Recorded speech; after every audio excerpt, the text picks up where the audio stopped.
María Luján Patellán está buscando título.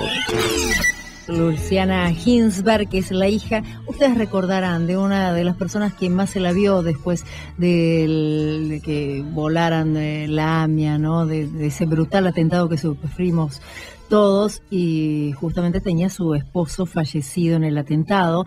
Tenía, bueno, obviamente una nena chiquita en ese momento, que es ahora dirigente de la tendencia piquetera revolucionaria. Luciana, ¿cómo estás?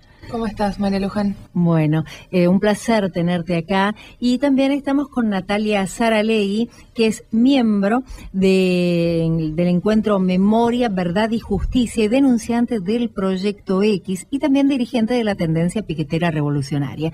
Yo tengo que agradecerles a las chicas, sobre todo a todo lo que es la tendencia piquetera revolucionaria. ¿Por qué? Porque en el momento que a nosotros justamente nos sacan de la radio, de Radio Identidad, quienes nos acompañaron, estuvieron en el AFCA, quienes nos hicieron el aguante, era toda esta gente. Hubo otras agrupaciones políticas, también no me puedo olvidar ni de Patricia Bullrich, ni digamos ni de distintas diputadas, ni de Silvana Giudice y un montón más. No hablemos de Marcelo Ramal, de Jorge Altamira, de toda la gente del FIT que nos han apoyado, pero a morir. Y quiero también reconocerles a ustedes que nos hayan acompañado, que hayan estado presentes en ese momento que fue muy duro para nosotros, porque antes de fin de año enterarnos que nos quedábamos fuera de Radio Identidad con un traspaso ilícito que se realizó de la frecuencia. Así que gracias también por estar ahora acá. Muchas gracias por la invitación. No, y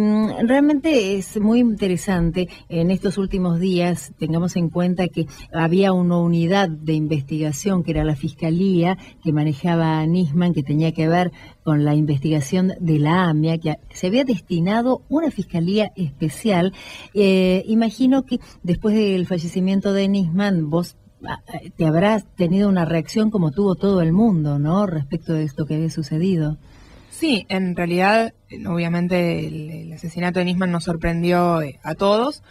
Respecto, de todas maneras, de la investigación que Nisman llevaba adelante. No estaba todo el mundo de acuerdo. No, de hecho, nosotros lo que entendemos es que Nisman fue parte de la impunidad de todos estos años.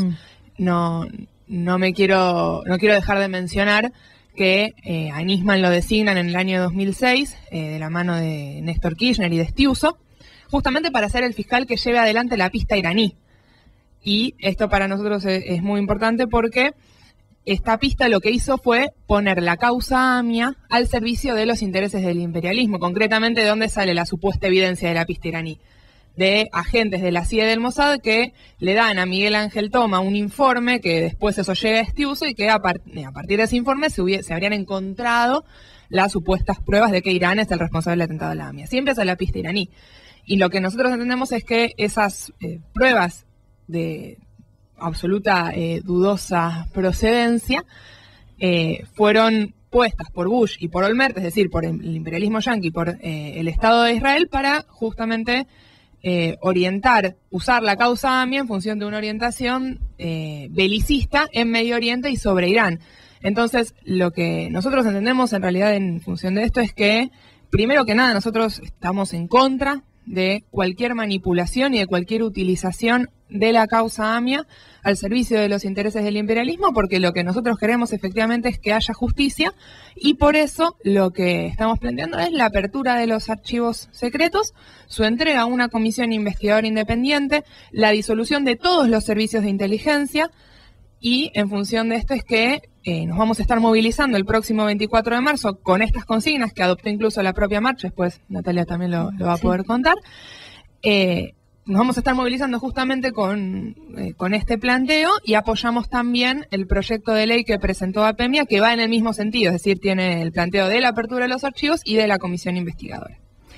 Natalia, vos fuiste una de las denunciantes del proyecto X, ¿no?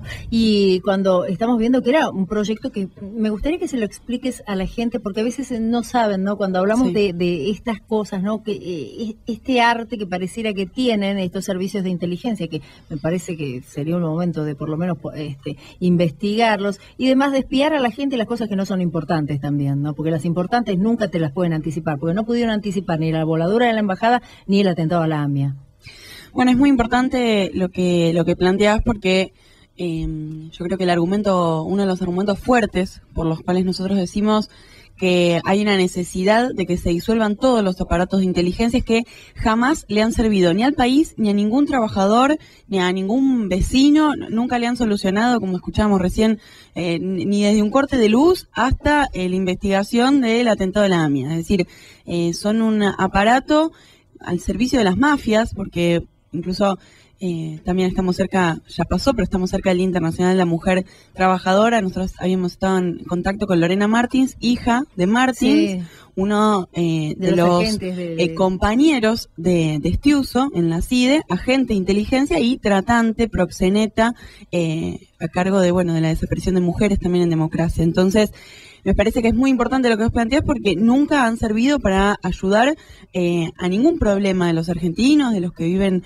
en este país, y por eso es que nosotros exigimos su disolución, porque es una mafia que viene desde la dictadura y por lo tanto la realidad es que el proyecto X, como comentábamos antes fuera del aire, hubiese sido muy importante que haya sido desmantelado en el momento en que se denunció.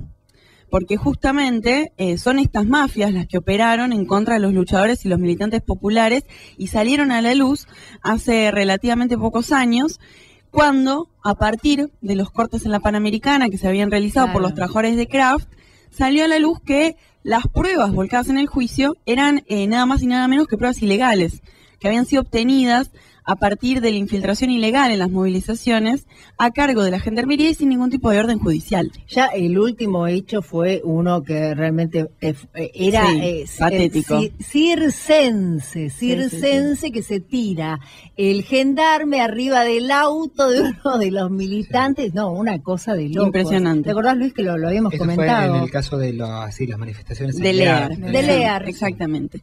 Bueno, y a partir de en aquel momento, la lucha de los trabajadores de Kraft, sale a la luz este proyecto X, en donde lo que trató en un momento de ocultar Garré, no sé si se acuerdan, en una conferencia de prensa, intentando decir, que en realidad era de la gente que tenía delitos penales, que era como una suerte de registro de causas judiciales, terminó siendo demostrado como absolutamente falso, porque el proyecto X fue una persecución a los luchadores, a los militantes populares. Nosotros somos denunciantes porque particularmente mi nombre estuvo en Campo de Mayo, en un registro ilegal de militantes populares, particularmente por mi actuación como parte de mi centro de estudiantes, al tener yo 16, 17 años, es decir, incluso siendo menor, por haber participado pidiendo justicia por la masacre de Cromañón. Dentro de los archivos, que eran miles y miles que se encontraban en esas computadoras de la Gendarmería y que estamos seguros que al día de hoy mantienen tanto Bernie y especialmente con Milani a la cabeza del ejército, una persona nefasta, un genocida de la dictadura militar, hoy a cargo del ejército a partir de la asignación de Cristina y que viene del aparato de inteligencia del ejército, de la Gendarmería. Bueno, esto estamos seguros que se mantiene, por eso es que estamos exigiendo el fuera Milani, estamos también exigiendo el 24 de marzo el fuera Bernie, que son estos agentes que hoy llevan a cabo estas persecuciones y que en realidad actualmente también son responsables de que obviamente no haya ningún avance en la causa del Proyecto X, que nosotros fuimos denunciantes y no hay ningún responsable, no hay nadie preso por haber hecho infiltración ilegal contra la militancia popular. Natalia, esta situación que vos describís, si uno lo ubicara en la Argentina de los 70, por ejemplo, de principios de los 70, y esa década nefasta que fue finales de 70 y los principios de los 80, uno diría, no es razonable, obviamente, pero sí tiene que ver por ahí con esa Argentina. Pero uno lo traslada a la Argentina de hoy, ya en un nuevo siglo, con un gobierno que se jacta de ser el mayor defensor de los derechos humanos. además, porque parece que nunca nadie defendió los derechos humanos como lo hizo este gobierno desde Néstor Kirchner en adelante, y parece una realidad como tomada de los pelos. Que bueno, mira, nosotros justamente a fin de año, cuando empieza a procesarse la guerra entre servicios, decimos nos gobiernan los servicios. Hicimos una charla justamente como tendencia piquetera revolucionaria marcando esto, porque la democracia argentina se demostró como una democracia que depende de los servicios de inteligencia. Incluso si nuestro jefe del ejército formó parte de un batallón de inteligencia y el mayor presupuesto militar se destina al aumento del presupuesto en inteligencia, esto demuestra hacia dónde está organizado el presupuesto militar e incluso el espionaje interno como una política de Estado. Esto no es un error. Esto forma parte de la política que incluso antes de asumir a la presidencia de Néstor Kirchner era conocido por las represiones en Santa Cruz. Es decir, sí, que no nos vengan a decir que son un gobierno defensor de los derechos humanos, sino todo lo contrario. Incluso como parte del Encuentro Memoria, Verdad y Justicia, nosotros repudiamos esta provocación que está llevando adelante el gobierno en este 24 de marzo, en donde nos ha puesto una convocatoria encima. El Encuentro Memoria, Verdad y Justicia, el espacio que forman parte madres y abuelas de Plaza de Mayo históricas, luchadoras como Elia Espen, también una de las que está en el Proyecto X. Diferentes organizaciones, la Asociación de Exdetenidos Desaparecidos, Cachito Fugman, el sueco Lorki Paniske, es decir, dos de los que se sientan en los juicios en la ESMA y dicen, este es el responsable de las torturas, es decir, compañeros que son los que llevan adelante la investigación para llevar presos a los genocidas, no es el gobierno. Todos nosotros convocamos a la movilización del Encuentro por Memoria, Verdad y Justicia, y el gobierno ha montado una provocación de nuevo este año, en el 39 aniversario del golpe genocida, poniendo a la convocatoria encima de la nuestra, a partir de lo cual nosotros hemos sacado un comunicado de prensa justamente denunciando que nos quieren acallar porque vamos a estar ahí en la Plaza de Mayo exigiendo la disolución de todos los servicios de inteligencia y exigiendo que se vaya y que se persiga judicialmente a Milani como una representación de lo que es el gobierno de Cristina Fernández de Kirchner. Pero vos fíjate, ¿no? Y imagino que vos también lo tendrás en cuenta, Luciana, que hasta desde el propio gobierno, algunos miembros del partido, como sea el Frente para la Victoria o el justicialismo, también denuncian a Milani, ¿no? En este caso, como haber sido un genocida en la época de la dictadura. Pero pareciera que hay un entramado que evidentemente nosotros no conocemos, es de que Milani siga todavía en ese cargo. Sí, en realidad lo que me parece es que si bien existen, como decís vos, sectores dentro del gobierno o quizás militantes populares que se referencian en el gobierno que lo denuncian esto, la realidad es que el gobierno de Cristina como tal lo apoya plenamente y en ningún momento puso en tela de juicio que Milani vaya a seguir en su cargo de acá en adelante. Y lo que decía Natalia de los servicios, bueno, en la cuestión de la AMIA es fundamental porque la realidad es que, bueno, como decía antes, la pista iraní vino a partir de un informe que llegó a Estiuso, es decir, que están involucrados de punta a punta, no solamente en la causa AMIA propiamente dicha, sino también en el asesinato del fiscal Nisman, ¿no? Sí, ahora vos fíjate, ayer lo comentábamos con Luis, ¿te acordás? El tema de la cantidad de carteles, la interna que debe haber dentro de la Policía Federal y dentro de los propios servicios, los carteles de Nisman con chicas y demás, cuando el objeto de la investigación es quien lo mató. Sí, en el caso de Nisman tenés otra cosa, por ejemplo, fueron las fotos que se filtraron esta semana, que tienen que ver con la causa judicial exclusivamente, donde se prestan también a todo tipo de interpretaciones. Y por el otro lado, sí, esa campaña de desprestigio que se montó, que de hecho Nisman tenía derecho a fotografiarse con quien se le diera la gana, en la medida en que eso no afectara, totalmente en la medida en que eso no afectara su trabajo como fiscal al frente de una investigación que es por lejos la más importante de la Argentina. Estamos hablando de terrorismo internacional. O sea, yo creo que no hay una causa que, a ver, si uno debería establecer un ranking que esté por arriba de esa. Mira, lo que nosotros planteamos desde un primer momento es que a los que más nos perjudicaba el asesinato de Nisman somos a los luchadores que peleamos por justicia para la AMIA. Porque justamente lo que pasó acá es que se sigue profundizando la política de encubrimiento. Y concretamente, nosotros tenemos una diferencia muy clara con la política de Arroyo Salgado, que entendemos que la voluntad manifestada también en la movilización del 18F y por tanto el PRO como el Frente Renovador de que se involucren para tener un acercamiento a la verdad, la CIA, el FBI, la Corte Interamericana de Derechos Humanos, nosotros es algo que rechazamos porque no confiamos en Estados Unidos para saber la verdad, porque Estados Unidos ha estado metido en la investigación, tanto el atentado de la AMIA como el atentado de la Embajada de Israel, y se ha demostrado que lo único que le interesa es utilizar la causa AMIA a los fines de la política de Estados Unidos. No me quiero olvidar que la ley antiterrorista, sancionada absolutamente de forma abierta en contra de la militancia, en donde nos planteaban que las penas iban a multiplicarse por 2 en caso de realizar actividades que tiendan a obligar a un ente estatal o privado a hacer o dejar de hacer algo, es decir, cualquier movilización. Mencionaba la movilización en Afca, bueno, terrorista, definitivamente. Con eso, claro. Bueno, los fundamentos de la ley antiterrorista, impulsada por el imperialismo abiertamente, era el atentado de la AMIA. Entonces, constantemente buscan utilizar esto para los fines de Estados Unidos. Por eso es que nosotros rechazamos cualquier injerencia, porque entendemos que la verdad se va a saber a partir de que se abran los archivos. Ahí está la verdad.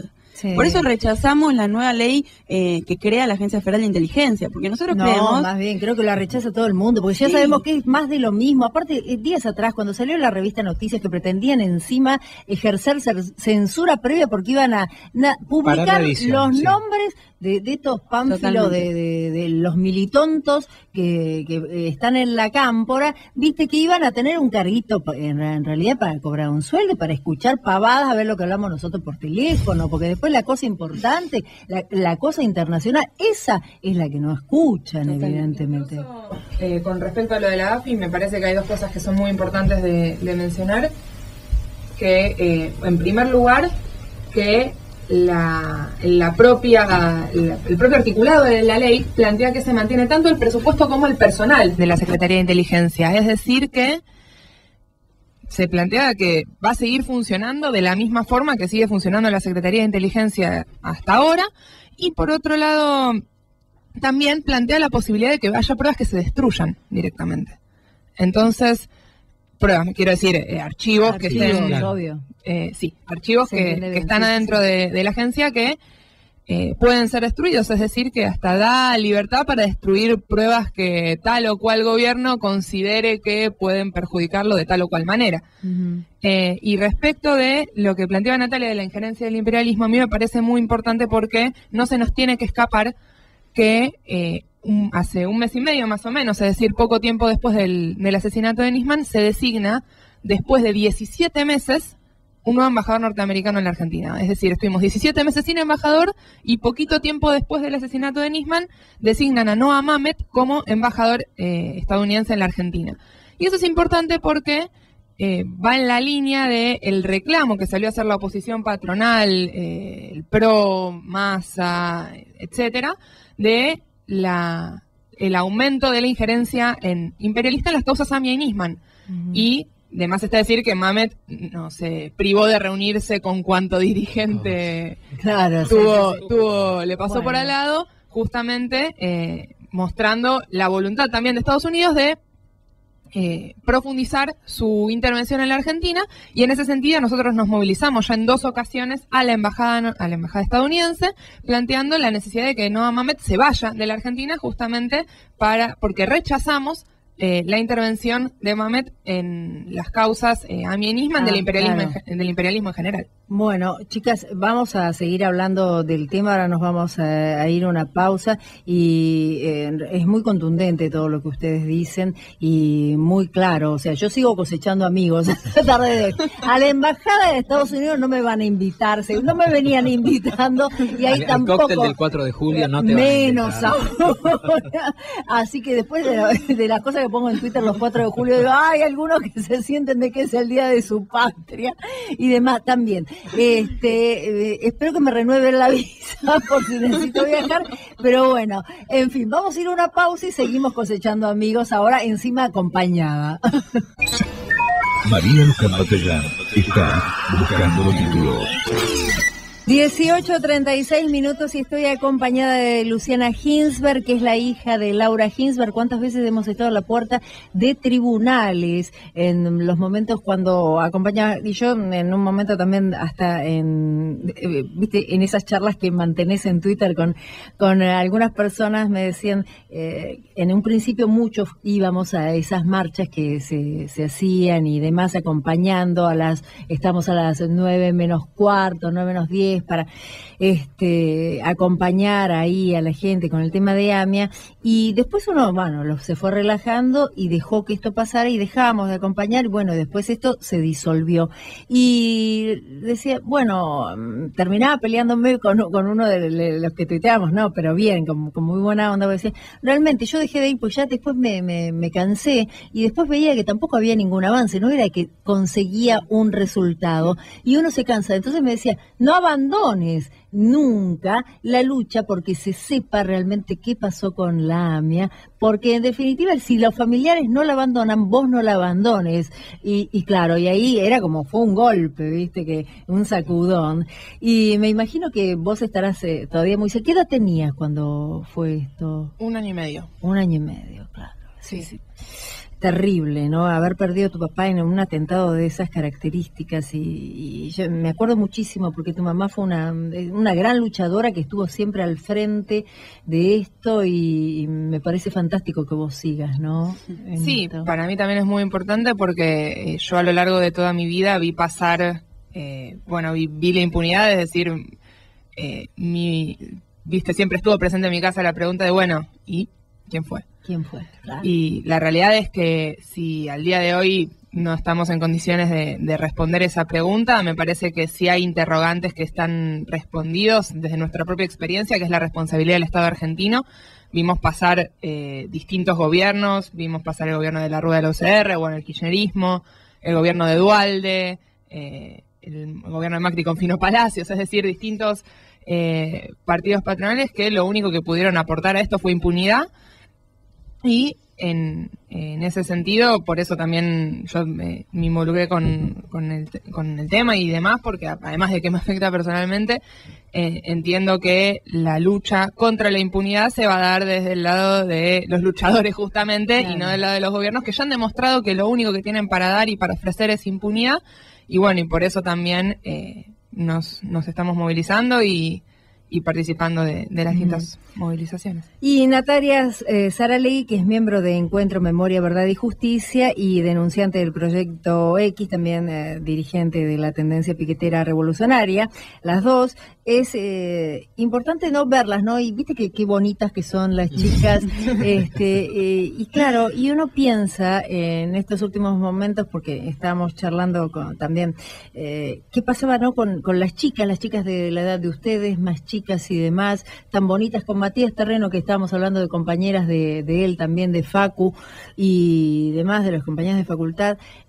Qué momento tan difícil que están viviendo, porque encima veo que están como desapareciendo un montón, y estamos en plena democracia, estamos teniendo cantidad de desaparecidas que son víctimas de la trata o de no sabemos qué, porque algunas son muertas, y vos tenías números exactos, ¿no? Respecto de violencia contra las mujeres, de todo tipo, y las veo tan luchadoras y tan así, digo, ¿cómo cuidarse, no? Mira, en cuanto a ataques sexuales en la provincia de Buenos Aires y en la ciudad de Buenos Aires se abren un total de 40 causas por día. 40 causas por día. Más estamos hablando de claro, ataques sexuales. A esto sumale, como vos decías, el tema de la trata de personas que seguramente podrán Luciana y Natalia corregirme, pero tengo entendido que la ley sigue sin reglamentarse, y que es uno de los grandes reclamos, porque la única manera de sumarse a la lucha internacional es justamente que esa ley se reglamente y que se pueda actuar en forma conjunta con los países que sí la tienen reglamentada. Nosotros insistimos mucho el año pasado sobre este tema, ¿recordás, Luján? Porque no se puede entender que algo tan elemental y tan básico como reglamentar una ley ya aprobada por el Congreso no se haga. O sea, ¿qué intereses hay en el medio? Y ustedes y sabemos qué intereses son, lamentablemente, que hacen que esto no se reglamente. Bueno, mira, nosotros algo que denunciamos es, por ejemplo, que hay leyes sobre la violencia sin presupuesto. casas de la mujer sin la reglamentación de cuántas, dónde, cómo, con qué dinero, con qué personal. Es decir, es una política de Estado la violencia hacia la mujer. Nosotros por eso siempre decimos que el primer violento es el Estado, porque esto es un problema que definitivamente tenemos que abordar todos juntos. Nosotros el día jueves estuvimos en una movilización que se hizo en el Obelisco por Dayana. Dayana, el último caso quizás más relevante, no sabemos si es el último caso por la velocidad que tienen estos casos y la cantidad de muertas por violencia de género, pero bueno, sí el último caso más reconocido, el caso de Dayana, en donde para nosotros fue fundamental salir a exigir justicia. De hecho, bueno, el martes que está la movilización del 24 de marzo es una de las consignas y uno de los ejes principales con los que convocamos, porque lo que decían ustedes, derechos humanos, no podemos hablar de la democracia sin decir que hay chicas desaparecidas por las redes de trata y, como decíamos antes, con la absoluta complicidad del poder político, del poder judicial, el asesinato... Porque, sí, no, vos fíjate, uno ve... Yo tengo el estudio jurídico por el centro, entonces vos vas por Carlos Pellegrini y vas viendo la cantidad de pegatinas que hay, ¿no? De los lugares donde están las chicas ejerciendo la prostitución. Hay algunos lugares que vos ves que hay un tipo que es un seguridad, la puerta negra, cerrada, que funciona todo el día. Cuando abren un chiquitito se escucha la música y demás. Ahora, si yo paso, lo veo todos los días. Cuando vos vas te dicen el teléfono, el lugar donde podés ir y demás. No hay nadie que investigue eso. Yo cuando paso voy y arranco es una garra sin cuartel, a los 2 segundos hay 2.500 millones de cuarteles. Si yo veo eso y mucha gente ve eso, ¿qué pasa? Acá es donde vemos que los servicios de inteligencia también tienen que ver, porque fíjate que Lorena Martins, ¿qué hace? Denuncia que su padre tiene prostíbulos. Totalmente. Y que hay trata de personas. En el interior ni hablemos, las llamadas whiskerías o cabarets que funcionan en el interior, está lleno de trata de personas. En el caso de Lorena Martins, por ejemplo, no están hablando de una whiskería escondida en los suburbios, están hablando de un lugar que tiene, no sé, 4, 5, 10 pisos, no sé cuánto es, que es una construcción íntegramente dedicada a todo tipo de prácticas sexuales. Eso incluye la trata de personas. Una cosa es el ejercicio de la prostitución por voluntad propia, porque la vida te llevó, porque es tu elección realmente, y es tan respetable como la de cualquier otro, aunque obviamente el consumo de prostitución lleva a la trata, también es otra de las consecuencias, ese consumo no voluntario, te diría. Pero en el caso de Lorena Martins, lo que ella denuncia es algo que es público y es evidente, es algo que tiene nombre y apellido. Bueno, nosotros con ese tema, por ejemplo, queremos dejar en claro, acá no es que operan en el aire estos servicios. Martins fue uno de los que más aportó plata a la campaña de Mauricio Macri. Y Mauricio Macri, no sé si ustedes se acuerdan, un backstage que salió de un spot, estaba grabando él en un momento para la campaña publicitaria, en donde dice, lo graban, él no estaba atento a que lo estaban grabando, que él ponía un lavadero por cada prostíbulo para que se puedan lavar las sábanas. Esa es la política de nuestro jefe de gobierno. Entonces, imagínate si va a destinar 1 centavo a que arranquen los papeles y que se sepa dónde están esas chicas. Fue en el sur que un concejal del Frente para la Victoria dijo que cerrar prostíbulos iba a aumentar los índices de violaciones. O sea, quiere decir que todos son unos violentos sexuales, quiere decir que todos son unos degenerados. O sea, está hablando de eso. O sea, deja muy mal parado a los hombres esto, en definitiva. Totalmente. Y no quiero dejar de decir, estamos diciendo presidenciables, Massa, nosotros tenemos varios artículos, nuestras compañeras en Tigre están movilizándose muchísimo, porque es el partido de los femicidios. O sea, la cantidad de casos de chicas que aparecen incluso muertas en el arroyo que está al lado de la Panamericana, en estos últimos meses ha ido en ascenso. Entonces acá es muy importante saber quiénes son los responsables de esto. Esto no es un problema de la violencia en general. Acá hay responsabilidades políticas claras y por eso es que nosotros lo denunciamos. Y vos decías, ¿cómo hacemos para defendernos? Esta es la forma de defendernos. La organización política de la mujer trabajadora es la apuesta que nosotros hacemos, denunciando tanto al poder político como al poder judicial. Porque nosotros hemos editado una revista para poder invitar a la marcha del 24 de marzo, donde hay una nota en donde citamos directamente un fallo de la Cámara en donde liberaron a los imputados por el asesinato de Melina Romero, en donde dicen que a la Cámara no le consta que a la chica la hayan matado y no se haya muerto por algo natural, porque tenía afecciones físicas. Una chica aparece en una bolsa de residuos asesinada después de testigos que demuestran esto. Entonces acá no es solamente el poder político, sino también es el poder judicial. Bueno, chicas, les agradezco muchísimo que hayan estado. Díganme entonces, el día 24, la revista, coméntenme la revista, cómo se llama y dónde se la consigue. La revista es la revista del Frente de Estudiantes en Lucha. Se la consigue en kioscos y revistas, pero centralmente en nuestro local, que queda en Paso 793, en el barrio de Once. Y por otra parte, convocar a la movilización del encuentro Memoria, Verdad y Justicia, en la que estaremos participando como Tendencia Piquetera Revolucionaria, este 24 de marzo, en el 39 aniversario del golpe, a las 15:30 de Congreso a Plaza de Mayo, por la disolución de todos los servicios contra Milani, contra Mamet y justamente por el juicio y castigo por los 30.000 compañeros detenidos desaparecidos. ¿Quieres agregar algo más? No, bueno, que también dentro de las mismas consignas de la marcha nos vamos a estar movilizando por la apertura de los archivos y su entrega a una comisión investigadora independiente, y llamamos justamente también a todos los que se quieran movilizar por Justicia por la Mía que participen de esta movilización, porque somos justamente los que vamos a estar ahí, los que levantamos sus banderas. Entonces, por eso también convocarlos a todos a que se movilicen el 24. Chicas, muchas gracias por estar con Muchas nosotros. gracias Un abrazo. Luciana Ginsberg, que es la hija de Laura Ginsberg y José Enrique Ginsberg, fallecido en el atentado a la AMIA y dirigente de la Tendencia Piquetera Revolucionaria, y Natalia Saralegui, miembro de Encuentro Memoria, Verdad y Justicia y denunciante del Proyecto X, también pertenecientes ambas a la Tendencia Piquetera Revolucionaria. Gracias nuevamente por estar con nosotros. María Luján Batallán está buscando títulos.